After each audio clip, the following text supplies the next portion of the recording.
Баянзүрх дүүргийн 26 дугаар хороонд байрлах дэлбэрэлтэд өртсөн 207 дугаар байрыг орчин суугчдын 91.3% саналаар буулгахаараа шийдвэрлсэн. Тухайн орон сууцыг нураахад 2.4 тэрбум төгрөгийг төсөвлөж барилгыг хог хаягдлыг нь дахин боловсруулах үйлдвэр энэ оны 9-р сараас эхлүүлсэн байна. Ингэхдээ нийслэлийн хөрөнгө оруулалтын газрын инженерүүдийн хяналтаар буулгаж өнөөдөр улсын комист хүлээлгэн өгчээ.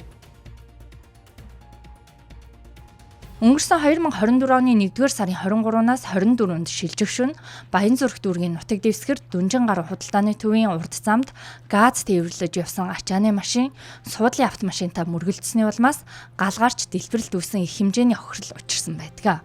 Дэлбэрэлтийн улмаас энгийн иргэн онцгой байдлын алба хаагчид гээд нийт 7 хүн амиа алдаж замын ойролцоох 207 дугаар байрны 200 гаруй оршин суугч орох оронгүй болсон юм.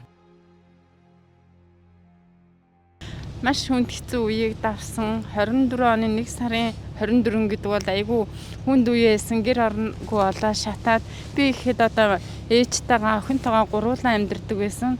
Тэгээд ээжигийн тухайн үед бол гэрээсээ тэврээд авч галаас гарсандаа маш их баяртай байсан боловч тэгээд бас түүний дараах хор уршигаас болоод ээжигээ намар нь алдсан. Манай байр дэлбэрэлт нөтөд 2 жил боллоо.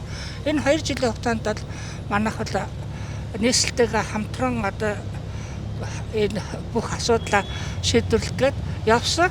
Манай нийслэлийн бол Нямбатар дараа бол бүх асуудлыг шийдэж өгч байна. Одоо буулгачлаа, одоо тендер зарлана гэж байна. Энэ бүгдэд бол баярлж байна. Шинээр баригдах орон сууцанд 12.3 тэрбум төгрөг төсөлсөн байна. Татвар төлөгчдийн мөнгөөр иргэдийн хохирлыг барагдуулна.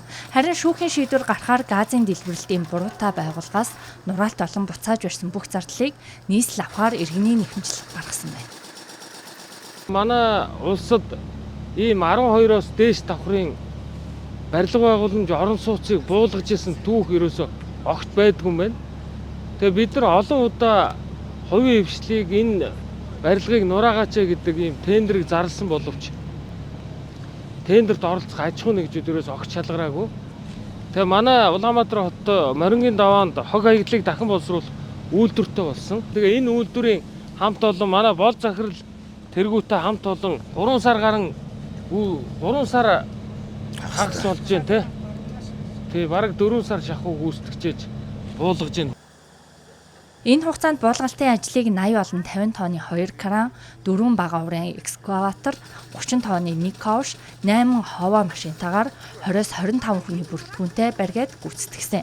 Эх оны үедээ тухайн байрны орчин суугчдад өмнө нь амьдарч байсан талбай хэмжээ хэвээр нь хүлээж өгөхийг хичээж ажиллана гэлээ.